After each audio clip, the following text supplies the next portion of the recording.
What's good, you guys? We're back again with another video, and today we are here to talk about the Denver Nuggets versus the Minnesota Timberwolves series. Before we get to the video, make sure you like and subscribe, share with your friends. I haven't been dropping a lot lately, but I promise once the playoffs get ramped up a little bit more, because I'm not gonna lie, it's been kind of boring. It's been a lot of blowouts. But once it get ramped up a little bit more, you will see a lot more videos. But like I said, like and subscribe, share with your friends, and let's get straight into the video. Now, I'm talking about this series because this is the only set second round series, so I want to get this series out of the way. I would have waited to drop all the second round series in one video, but this series starts on Saturday, and there's still some other series going on that might not end, so we don't really know. So I'm not really going to waste my time and try to wait for them to end their series. Now, this series is one of the hardest series to predict. To me, these are two of the top 3 or 4 best teams in the league. I have the Denver Nuggets as the best team in the league because I think they have the best player that's playing in the playoffs in Nikola Jokic, and they are just the top 5 is just, as a team, it's one of the best I've ever seen. Just the way they play, the way they are as a unit. Top 5, top 6. I'll even add guys like Payne Watson, Christian Braun in there. They just all fit with each other. Kind of, I don't want to say weird, but it's really crazy how good they fit with each other. So that's why I had them as the best team. And then Minnesota proved to me a lot that first series, a lot, because I wasn't really that high on them coming out of the regular season because I wasn't really a big fan of their offense. That's me. Just being dumb because I forget one of my favorite players is Anthony Edwards. In the playoffs, automatic 30 per game. He's been showing that the last couple of years, and he did that in that series. But the thing that kind of jumped out the page for me for them in that series was their defense. The defense was crazy, and I think people think that's going to be the biggest test they're going to face because they did face 3 of the top scorers in the league, and especially in the past 10 to 15 years, in Bradley Beal, Devin Booker, and Kevin Durant. But to me, this is their best offensive series they're going to face. If they get past this, I have them against everybody else because it's the best team and it's the best offense they will ever face. Now, we've seen this matchup last year with the Minnesota Timberwolves versus the Denver Nuggets. The series ended in 5. It was a really, I wouldn't say back and forth series, but a lot of the games are close. And that's kind of a big deal because last year the Timberwolves weren't fully up. Jaden McDaniels was out with a broken hand, I believe, and I think something was wrong with Nas. I'm going to call him Nasrian, and that's his real name, but people call him Nasri. Something was wrong with his leg, I believe, so he didn't play. And of course, Jaden McDaniels with a broken hand, you can't play with that. He didn't play. So that's 2 key pieces. And they went 5 games, but I would say it was 5 tough games, a couple blowouts in those games. But it was some very good games, and Anthony Edwards was damn near the best player in that series. And they were going back and forth, bro. It was a very, very good series. But this year is completely different. I think the Timberwolves defense is better. I think the Nuggets are better. I'd say top 5 as a core overall. This is going to be high-level basketball, and I can't wait. To talk about the Nuggets, of course, you have too many people with the best player in the league, who I don't really think has turned it up yet, and that's the scary part because to me, it's by far the best player last year. Anthony Davis was pretty good, but just Nikola Jokic's impact is just his levels above. AD's on the other side, averaging 33 and 14. That's cool and all, but Jokic was damn near the best player by far. And I don't think he's had a Jokic game yet. I just think he just did what he did to get by. And I actually think that's what the whole Nuggets team did, what they did to get by, because they didn't shoot it well at all. Their offense was kind of on and off. Jamal Murray didn't play that well to the last game, but they got by in 5 games. That just shows you how overpowered, not the team, this top 5 is. Of course, they are the team, but this top 5, the reason why I keep emphasizing them, because this top 5 is one of the best lineups we've ever seen in our life. Just because how well they play with each other, how each player helps the other player. I've never seen it like this other than the Warriors when they had their Steph Curry, Klay Thompson, Draymond Green, Kevin Durant, and whoever it was at the 5. It really didn't matter. It doesn't matter who's at the 2. No, I don't want to say that because KCP is very good. But back to the point, it really didn't matter who was at the 5 for the Warriors. That top 4 right there, that just makes it one of the best lineup we've ever seen. And I think this is damn near a close second. We probably go to the Lakers or the old Bulls. But this top 5 right here is just, it's crazy. It's crazy watching them play basketball. I don't think the Nuggets have had a Denver Nuggets game where they just pause, hitting you from all angles. I'm talking about Michael Porter Jr.'s in the street, Jamal Murray, KCP. You get 2 out of Aaron Gordon. You got Jokic going for 30 and 15, or you got Jokic chilling and going for 18 and 13 assists with 20 rebounds. Like, I don't think they've been hitting at all levels yet. I think they did what they needed to do to get by. They cannot do that this series.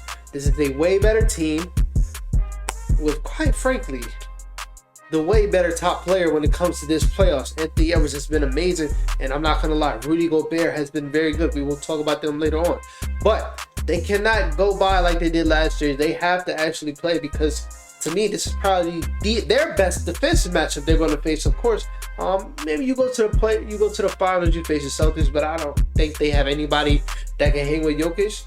You could probably face the Cavs, but like, Jokic would dominate us. But this is 2 big legitimate guys down there, and Rudy Gobert and Cat, and he's dominated them before. But then you got guys like Anthony Edwards, who's gotten better on defense this year, and Jaden McDaniels, who was not there last year. That is going to be big in this series. And then let's say, okay, they got Mike Conley, even though he does his job on defense. Let's say they take him out. Now you put in another elite defender in Nickeil Alexander-Walker, who was very, very good in that series last year. This is 5 lineup right here. This is why I'm so excited for this series, because they match up perfectly. Talk about the matchups. Of course, we're going to talk about Denver Nuggets offense to the Timberwolves defense. I would have J-Mac on Jamal Murray, especially when they do those pick and rolls with Jamal Murray and Nikola Jokic. J-Mac is going to be a big problem with that, just because of his length, him being able to double whoever's with him. If it's Cat, if it's Rudy Gobert, they talk very well on defense, and I feel like he's a big part of that. Him being able to double with his wingspan, that would just be something that can disrupt that overpowered goddamn pick and roll that they have. They didn't have this last year with the Timberwolves. They didn't have nobody. I forgot. I think it was Torian Prince starting for them. Or no, that was 2 years ago. I think it was Kyle Anderson starting last year. He's just not that good of a defender compared to Jaden McDaniels. So having him on Jamal Murray, I feel like he can slow him down and can make it to where, hey, we don't see playoff Jamal Murray this year, because he hasn't really been that as of yet. So I would go with that lineup. I would trust Anthony Edwards or Michael Porter Jr. running around screens with him. I trust that, and I think he can make it hard for him. Like, just bump on him, give him a little bump. KCP, I will obviously put Conley on him. It's gonna be hard for my OG. He got to run around a lot, but he's built for it. He's built for it. And now the biggest question: who is on Jokic? And I think they kind of found something last year. It didn't work. Of course, they got beat in 5. But having Cat on Jokic is a pretty good formula. It allows Rudy Gobert to roam, especially when Aaron Gordon's in the dunker spot, or he's spreading out to the 3. You don't really got to go out there. Rudy Gobert, his ability to recover is one of the best we've ever seen. So even if he gets beat by the dunker spot, he can still be able to recover and still get a shot to test up. I think that allows him to double off and to sag off Aaron Gordon and to double Jokic, because they're going to have to do that a lot. Because don't get me wrong, Cat did some good things, but when Jokic wanted to score last year, he did what he did. He scored, so they're going to have to double a lot with Jokic. And then they showed me something last series. Their rotations are not that. Their rotations are amazing. It is amazing watching them rotate on defense. So they're going to have to do that a lot this year, because if you do double on Jokic, which I think you should do, you got to rotate with everybody else. And they did that. Even Mike Conley's old ass, 38 years old, out there rotating. So I think those would be the matchups I would go with. Now, on the other side, to talk about the Minnesota Timberwolves offense, I think they got to do what they did last year, and I think they got to attack the rim.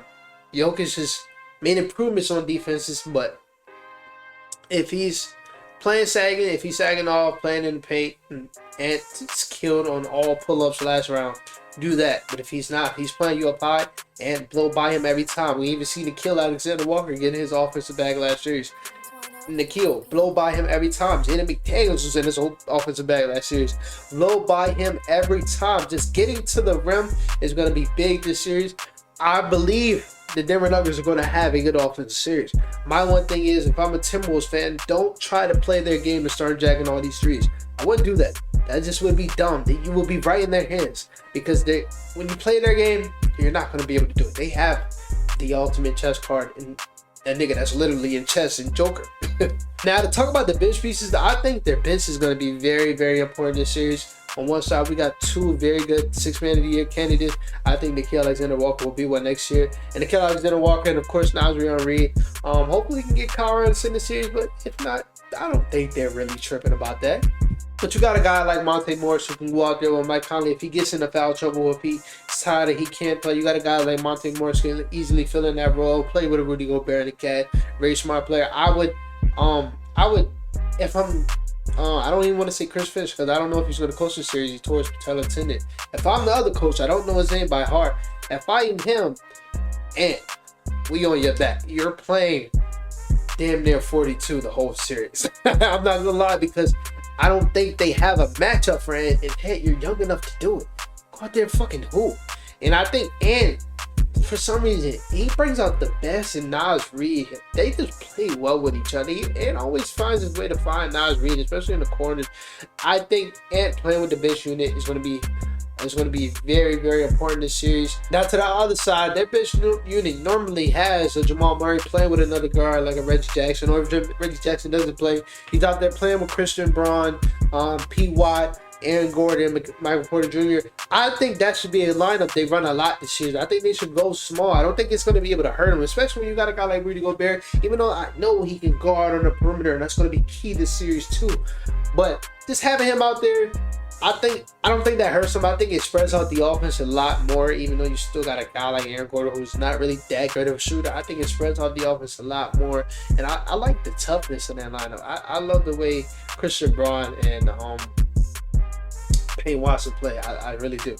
I really do like watching them play. Like, it's just like when they get in the game, I feel like they're just letting the dogs loose.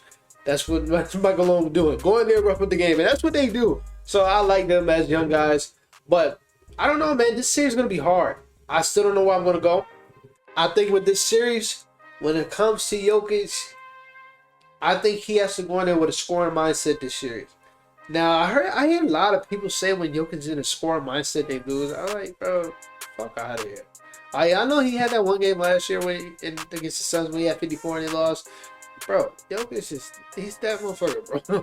I'm not really listening to that. So if I'm him, I would go in there with a scoring mindset this series. I think guys like Michael Porter Jr. and KCP and Jamal Murray, I think they're gonna struggle, bro, because the Timberwolves defense is just, especially on the perimeter, it's amazing. It really is. Even Rudy Gobert when he gets out there, it's really hard to score, bro. It really is. So if I'm him, I'm going in there with a scoring mindset, especially if he has, well, don't really matter who he has on him. Nobody can guard. I would go in there with a scoring mindset. I'm going to average 30, 15, and 8 this series. And if, hey, Jamal, you give me at least 22. MPJ, you give me at least 16. We're good. And that's what I would go in there with the series, because I feel like this defense is good. But then on the other hand, this is why their matchup is so good. I feel like this team in the Nuggets is just too smart for the Timberwolves to where, like, it could be a 5-game series. But then again, this is why they match up so perfectly, because if they play Nuggets basketball the whole series, I can see a 5-game series. That's just how good this five-guy lineup is, and just how good this Denver Nuggets team is. I can see a 5-game series. But the Timberwolves are just so good defensively. They have a superstar. They have 2 good co-stars. This is a series, and I want it to go 7. And I hope it does. And in that 7th game, I'm going to go with Nikola Jokic. But if Minnesota win, I will be the happiest thing in the world. I don't like repeat champions, and I want Ant to just show his ass. I got the Nuggets. I think it's going to be a very good series. But like I said, if the Nuggets show up and show their ass, 5 games. Ant will get 1. 5 games. Because it's just, even though they match up so perfectly, the Nuggets, they just it's so, like, if you're a hater of the Nuggets, I don't understand how you do it. Maybe you just don't love basketball. But watching them niggas play basketball is a spiritual experience. I haven't felt this way since Golden State. And I was a low-key fan. I'm not a low-key fan of this team. But I haven't felt this way where it's like, no matter what you do, no matter where you at, you cannot stop this shit. So I'm going to go Nuggets in 6. I want it to go 7. But I don't know. I'm all over the place, I know, but that's how hard the series is to predict. Like I said, I can see it 5 games for the Nuggets, but I can also see it 7 for the Timberwolves. But then I'm just going to go in the middle. Nuggets in 6. Let me know what you think about this video, man. I will talk to you guys later. Let me know what you think about the series below. Peace.